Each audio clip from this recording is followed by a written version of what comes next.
এক পাগলে বলছে, আমার আল্লাহ যদি খুশি হয়ে আমাকে জাহান্নাম দেয় আলহামদুলিল্লাহ। এবার শিক্ষিত সমাজ যারা আমাদের মতো কিছু আছে না, বেশি পণ্ডিত, এবার যাই বলতেছে সবাই চাই জান্নাতে যাইতে, এই পাগলে চাই জাহান্নামে যেতে। কত বড় গাদা। পাগলে মুস্কি হেসে বলে যে, হ্যাঁ ঠিকই বলছেন, আপনাদের মতো সুস্থ আমি হতে চাই না, এই পাগলেই থাকতে চাই। এবার তাদের একটু টনক লটলো, কই কেন?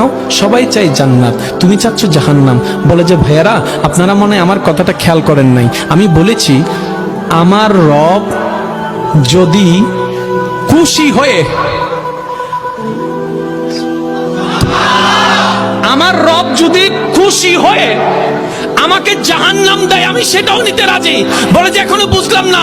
পাগল বলে জ্ঞান দিয়ে রবের বিষয় বোঝা যায় না, দিল দিয়ে বুঝতে হয়। আরে শুনো, রব যখন খুশি হয়ে যাবে জাহান্নামটা জান্নাত হয়ে যাবে, রব যখন নারাজ হয়ে যাবে জান্নাতটা জাহান্নাম হয়ে যাবে।